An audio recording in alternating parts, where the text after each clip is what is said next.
Rahim, salam alaikum wa rahmatullahi ta'ala wa barakatuhu. Que la paix soit avec vous, où que vous soyez, qui que vous soyez. Toujours cette vague de chaleur et toujours cette canicule qui va se prolonger. Et apparemment, jeudi, il y aura un certain rafraîchissement, mais ça reprendra. Donc les étés, les hivers ne se ressemblent plus. C'est un changement de temps qui est normal, selon moi.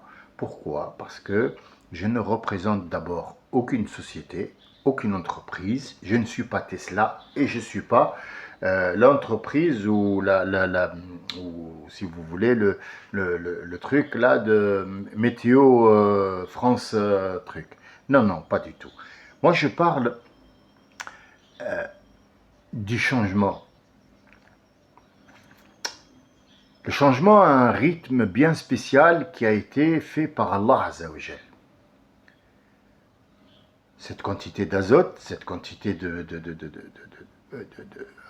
d'hydrogène, cette quantité d'oxygène, cette quantité, personne ne peut la modifier dans ce monde-là où on vit et dans cette période qu'on appelle la vie, sur laquelle on doit faire des épreuves, ou dans laquelle on doit faire des épreuves, et c'est un court terme.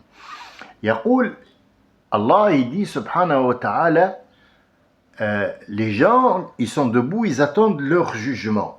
Et donc tu entends des chuchotements et ils se disent entre eux, nous avons l'impression d'avoir vécu 1 heure. Et d'autres disent, nous avons l'impression d'avoir vécu 10 minutes. C'est un verset coranique.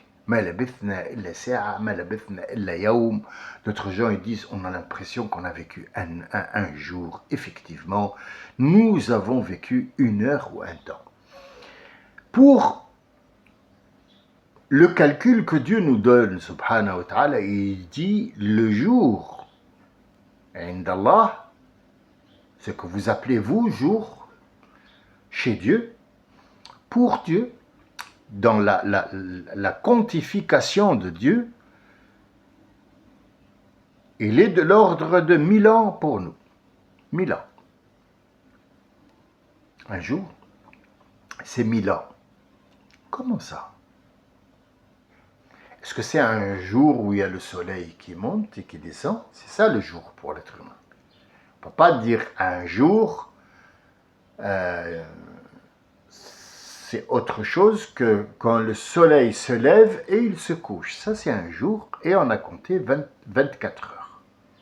C'est-à-dire de 5 heures du matin ou 4 heures, ça dépend, parce que les saisons, la nuit est de temps en temps courte et la nuit de temps en temps est longue. Les nuits d'hiver sont très longues. Les nuits d'été sont très courtes. Bien.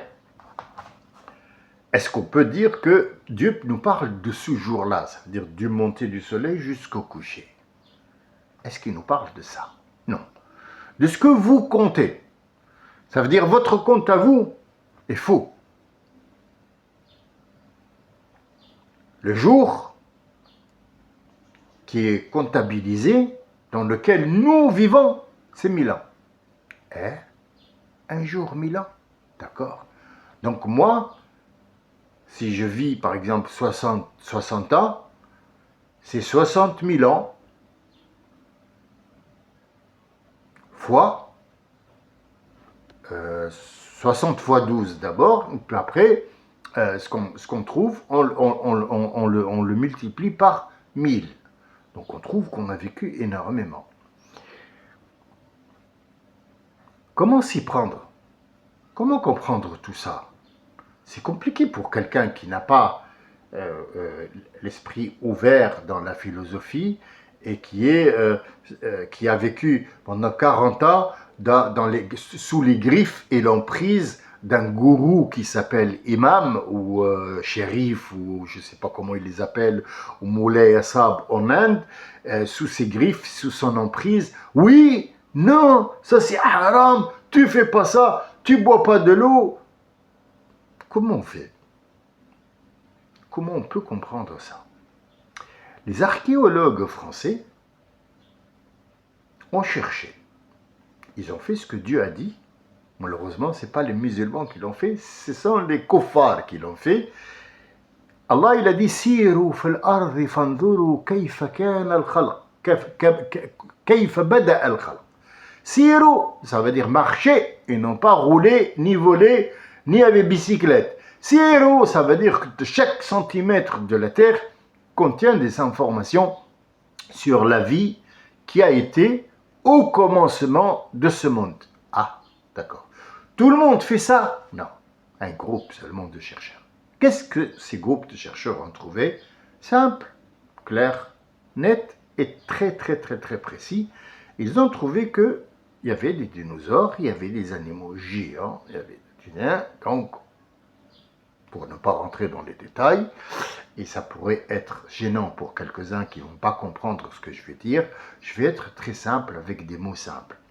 Ils ont dit, si on devait donner une datation carbone, c'est deviner depuis combien d'années ce dinosaure ou cet ossement était là depuis combien de temps. Ça s'appelle la datation carbone. Bien, si on devait nous fier à nos recherches et ce qu'on a trouvé après les fouilles archéologiques qu'on a fait à peu près dans un petit peu tout le globe terrestre, sauf la mer qu'on n'a pas encore atteint le fond. Et l'autre, il s'est moqué l'autre fois, il s'est moqué de moi quand je lui ai dit que la mer était plus que ça. Il a dit, il y a 12 c'est le fossé ou le canyon de Marianne, c'est tout. Ferme ta gueule. Va prendre un donut et va au parc, assis-toi, fais caca là-bas, ou je sais pas, branle-toi, ou fais quelque chose. Sors de ce cercle. Oh là là, des petites parasites. Si nous devions donner une datation carbone, nous allons trouver que depuis que la création a été selon notre fouille, jusqu'à la fin des temps, nous sommes à 1h moins le quart. Ça, il y a 7 ans de ça. 7 ans jour pour jour. Ils ont déclaré ça dans le New York Times. Ce sont des ingénieurs qui sont un petit peu du monde. La plupart, ce sont des Allemands, mais ils travaillent sous une firme américaine qui les finance. C'était au temps d'Obama, je suppose, ou le début de Biden, je ne sais pas trop, mais c'était dans cette zone-là. Donc, nous vivons 1h moins le quart. Est-ce que ça correspond à ce que Dieu a dit? Affirmatif. Dieu ne ment pas. Son prophète ne ment pas. Moi, je suis un menteur. Toi aussi, tu es un menteur. Tu te fasses la voile, tu te voiles la face, pardon. Tu te voiles la face, tu te mens toi-même et tu mens aux autres. Comment ça, je mens aux autres? Alors, tu n'as pas envie d'entendre des vérités, donc tu en crées d'autres, des mensonges. Dites-moi, question, bête. Je ne suis pas dans les politiques, je ne veux pas l'être, mais je vous pose une question. Un Français normal qui est dans un pays qui est la 5e force mondiale et qui a son mot à dire devant les pays, n'est-ce pas? On ne parle pas ici de Tunisie ou de Mauritanie ou de je sais pas quoi. Non, nous parlons d'une France qui est là, qui est là. On s'en fout de son passé. Nous parlons de là, 2025, la France a des dettes, c'est pas ça la question. On ne parle pas de dettes ni de financement, de rien du tout. Nous parlons de la France et de sa capacité à être une force mondiale qui possède le nucléaire et tout. Et je leur ai lancé le défi d'arrêter un tsunami ou alors d'arrêter une tornade. À part dire aux gens, couvrez-vous, cachez-vous jusqu'à ce que le tornade passe, vous ne pouvez rien faire du tout, ni vous, ni vos bombes nucléaires de merde. Mais la question est ailleurs. Quand je me dis que la France, qui est une force qui doit faire peur aux gens, et je me retourne, je vois François Bayrou qui a un verre et qui se mouche la bouche et qui dit Burger King et qui est fade comme tout et qui sert à rien, qui c'est un feignant qui est là, il passe tout son temps dans les restaurants à visiter et quand il passe, la plupart du temps, ce qu'il fait, ou alors l'autre con là, il a cru qu'en mettant des lunettes et en changeant son costume, il va devenir président de la République parce qu'il a mis des lunettes. Dis-moi, maintenant, moi, si j'ai des lunettes, c'est que je peux me présenter à l'élection présidentielle. Et si j'enlève les lunettes? Ah, là, tu as moins de... Non, non. Et si je mets des lunettes? Ah, là, tu peux te présenter. Vous trouverez ça où, chez qui d'autre? Chez notre ami Dieudonné. Alors, regardez, on passe du coq à l'âne, mais tout est pareil. Dieudonné, je l'ai suivi, j'ai suivi sa carrière. Ce qui m'a attiré l'attention, c'est des petits trucs que les gens ne remarquent pas.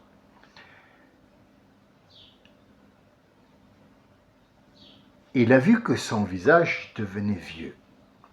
Qu'est-ce qu'on va faire pour garder cette image de Dieudonné qui n'a plus le droit de faire des spectacles, mais qui a une chaîne?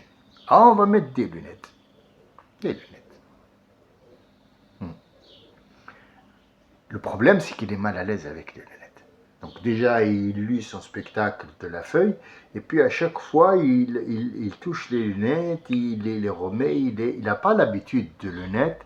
C'est ce que fait Bardella aussi. Alors de temps en temps, il fait ça, donc voilà, c'est pour attirer l'attention. Regardez, j'ai des lunettes pour attirer l'attention sur autre chose. Pourquoi j'ai choisi le cas des lunettes? Mais parce que tout ressemble au cas des lunettes. Ils sont en train de vous faire ce qu'on appelle des talams. Talams, c'est attirer votre attention sur quelque chose pour mettre en place quelque chose. Autre exemple qui, pour vous, vous allez me dire, n'a aucun rapport avec ce que raconte des lunettes, des machins, Bardella, tout est lié. Croyez-moi, tout est lié. Tous ces gens-là sont en train de vous attirer l'attention sur autre chose pour pouvoir faire autre chose. Vous croyez que vous avez de la valeur, vous croyez que vous êtes dans un pays fort, mais la moitié des gens meurent de faim, et c'est ce que vous ne voyez pas, comme il en est pour l'Amérique. L'Amérique, la moitié des gens vivent sous les tunnels. Ce sont des vétérans, ce sont des anciens banquiers, ce sont des gens qui ont travaillé à Wall Street, ce sont des gens qui apportaient, et ils étaient des capitalistes, et tout d'un coup, boum, c'est la descente aux enfers. Pourquoi? Parce que c'est un pays capitaliste. Tu as de l'argent, tu vis, tu n'as pas d'argent, tu ne vis pas. La France est en train de devenir comme ça. Tu as de l'argent, tu vis, tu as de l'argent, tu n'as pas d'argent, tu ne vis pas. Et ce modèle-là est pris partout, et donc on va vous dire selon ce que tu portes, ce que tu fais, les mots que tu utilises, et c'est lamentable. Moi, j'ai honte quand je vois François Bayrou et les têtes à la Rotaillot et à la Marine Le Pen. Marine Le Pen qui dit « Oui, ma veste est immaculée. » Oui, parce qu'en fait, la vieillesse, elle est en train de se... c'est comme une bouteille d'eau qui commence un petit peu à et encore une pomme qui perd tout son eau, donc elle commence à rider, à tirer partout, mais elle tient bon pour encore entuber les Français, encore les voler, et croyez-moi, c'est pas passé ici, c'est pas passé, et ça ne passera pour aucun Français, que sa sœur et l'autre sœur, et sa nièce, et ses nièces ont vécu avec 20 000 euros de rendement quand ils n'ont pas travaillé, sous le nom comme quoi ils étaient des trucs, c'était des emplois fictifs au Parlement européen, et ils mangeaient du caviar quand les Français mangeaient du pain sec. Et ça, c'est pas passé. Quelques Français l'oubliaient, les autres non. Surtout ceux qui font attention à soi-disant Bardella met des lunettes, donc c'est bon, il est bon pour la présidentielle. Tout ça fait en sorte que nous n'avons rien compris de ce qui se passe autour de nous. On est encore l'esclave de cette société. Comment nous sommes les esclaves de cette société? Nous avons des directives à suivre. Quand on te dit « regarde mes lunettes », tu ne regarderas pas ailleurs. Tu es comme hypnotisé. Comme hypnotisé. Il y a des gens qui lui disent « si tu ne vas pas payer tes factures,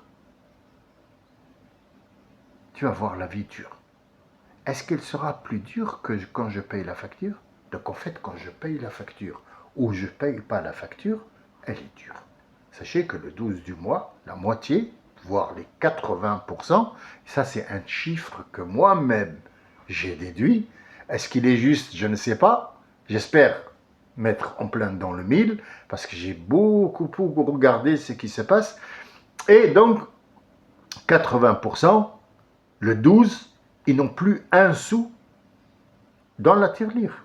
Plus un sou dans le livre A. Plus un sou. Quand on banque, on est dans le rouge. Dans le rouge. Il y a des gens qui, leur banque leur autorise un découvert, il y en a que non, mais le découvert sera enlevé de la prochaine paye, donc tu es toujours dans la merde jusqu'à la mort. Qu'est-ce que c'est que cette vie-là? Si notre vie est courte, comme a dit Rabbi subhanahu wa ta'ala, un jour ou une heure, pourquoi la vivre en esclave ou en esclavage pour un faux Dieu ou une fausse valeur ou une fausse croyance? C'est là où je voulais en venir. C'est vrai que je suis passé par beaucoup de sujets. Vous avez l'impression que je m'éparpille? Pas du tout, pas du tout. Je suis en train de vous mettre des choses véridiques que vous voyez tous les jours. Tous les jours, vous voyez François Bayrou. À quoi il sert? Il sert à quoi? Il sert à quoi? Rotaillot, à quoi il sert? À faire la guerre pour prendre le pouvoir. Ciotti, c'est un traître. C'est un traître de première qualité. Et croyez-moi, la première des choses, les rois, quand ils attaquent un autre royaume et qu'ils ont un traître dans l'autre camp, vous croyez que quand il va arriver à détruire l'autre camp et que ce traître est là, ils vont le récompenser? Non. La première des choses qu'ils vont faire, c'est le tuer. Pourquoi? Parce que comme il a pris en traître sa propre tribu, son propre camp, il peut se renverser ou se retourner contre toi à n'importe quel moment et il va aider un autre roi et il va te prendre en traite. Et la traîtrise est très mal perçue par l'être humain.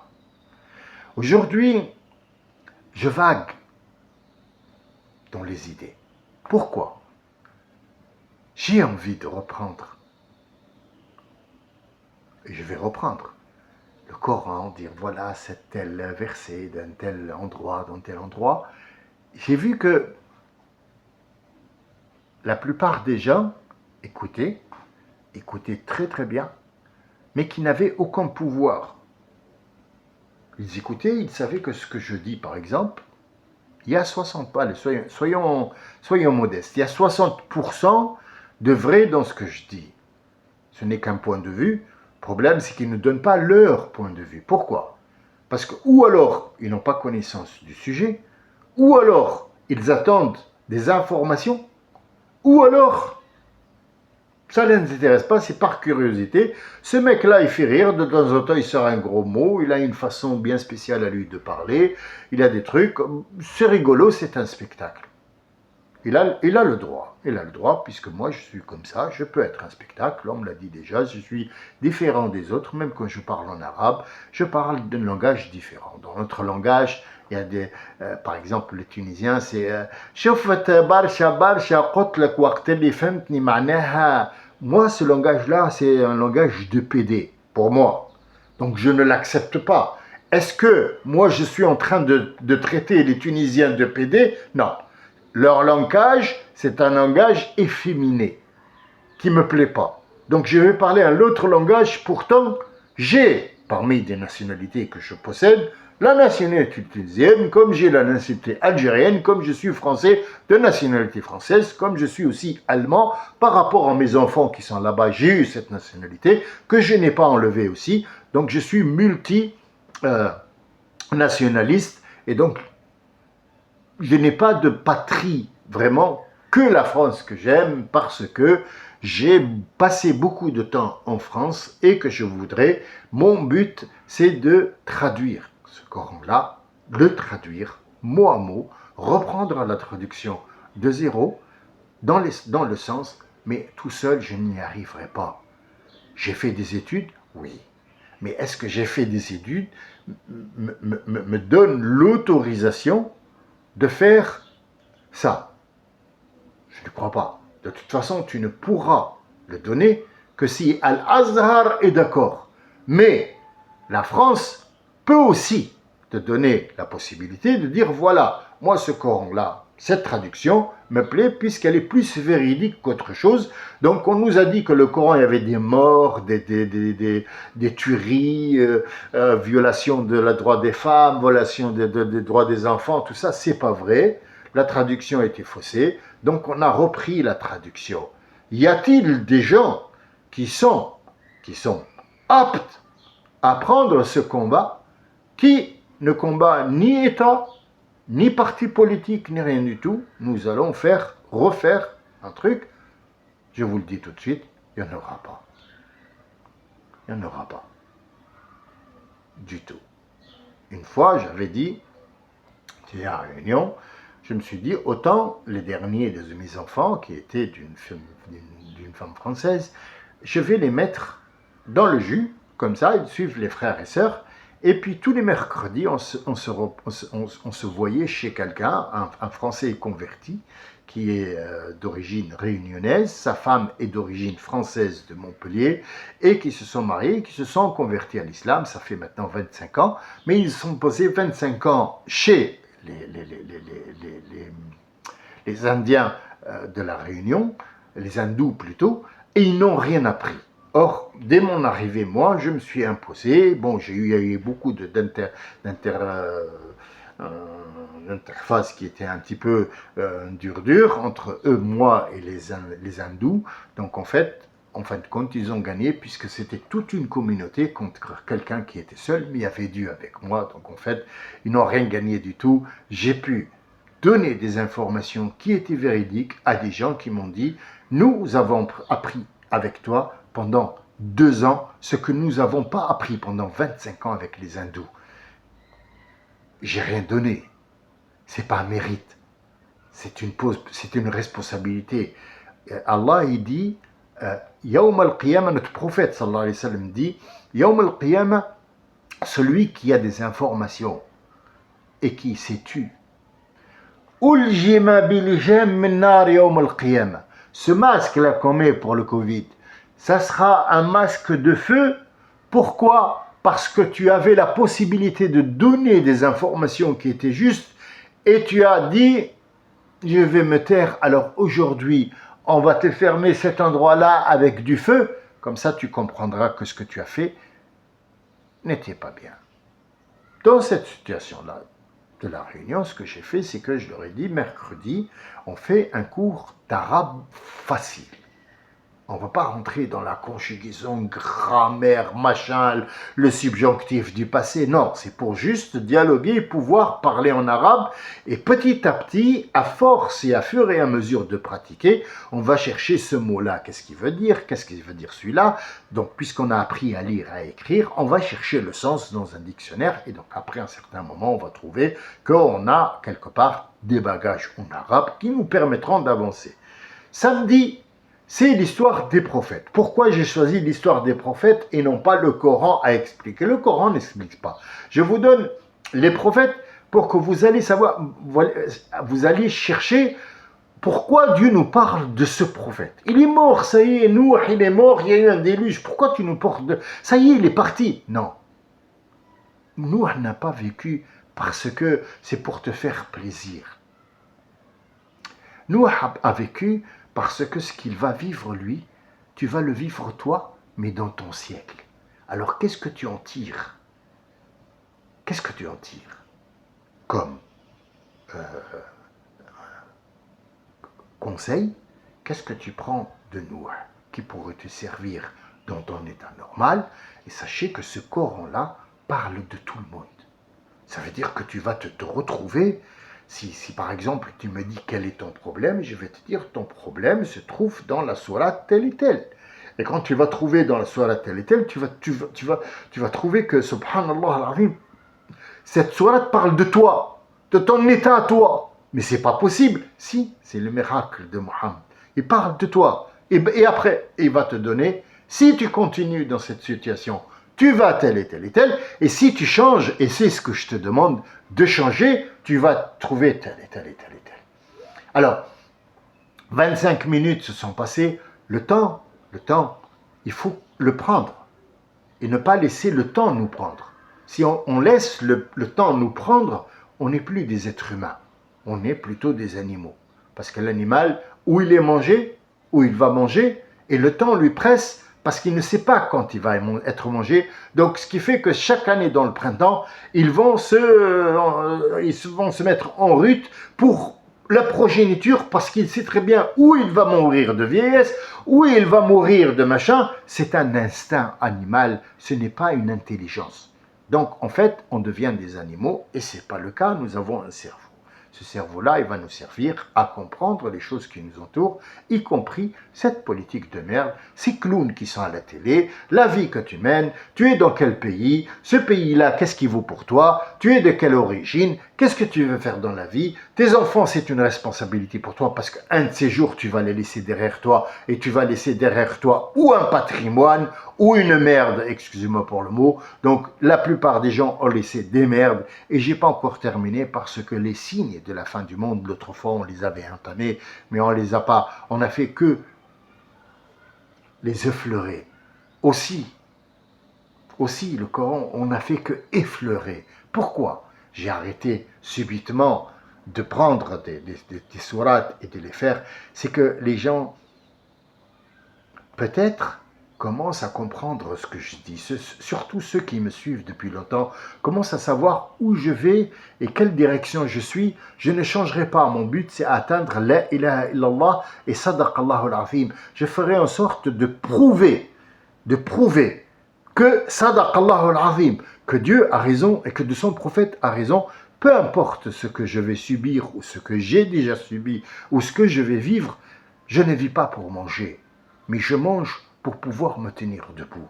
C'est ça la différence. Mais qu'est-ce qui m'empêche de goûter aussi, de prendre du bon temps? Le Coran est là, pas pour m'empêcher de manger, non, pour me donner la possibilité de manger mieux et de vivre mieux. Je vous donne un exemple pour fermer tout ça, et vous allez me dire, des sujets de conversation, on n'a rien compris, il parle de Bardella, de machin, croyez-moi, remettez l'enregistrement 2 ou 3 fois, vous allez comprendre que tout ça est lié, et tout ça, ce sont les informations de ce qu'on vit maintenant. Allah, il a dit, Taha, ce sont 2 lettres, des ouvertures coraniques.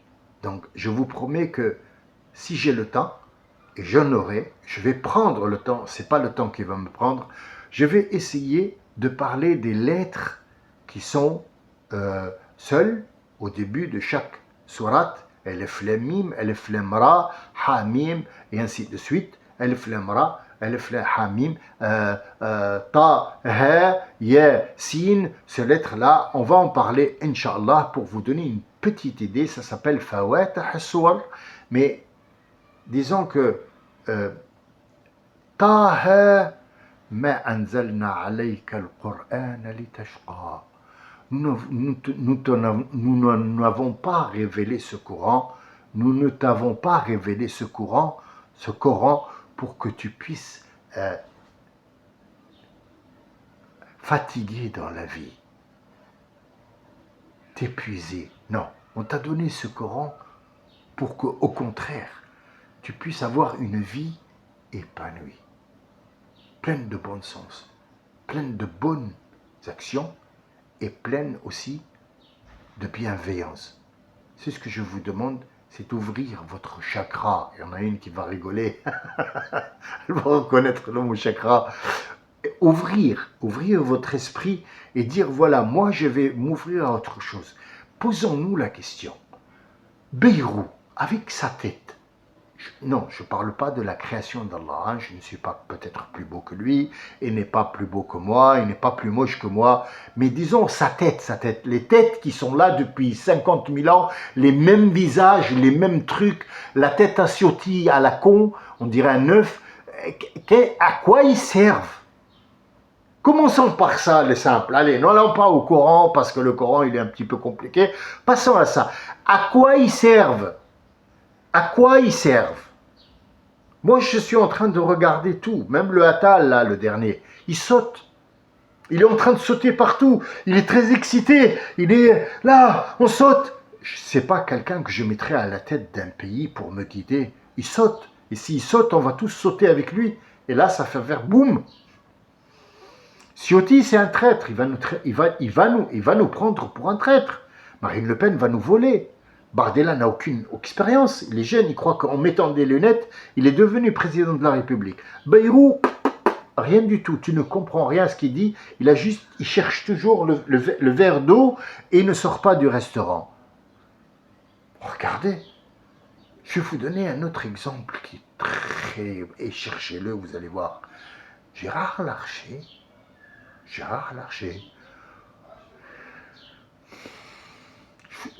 Croyez-moi, ces trucs-là, ils sont sur Internet. Je n'ai rien inventé.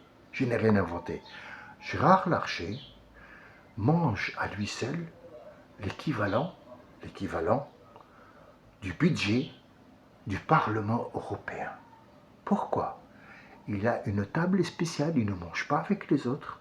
Il a un cuisinier qui lui cuisine spécialement à lui au Parlement européen.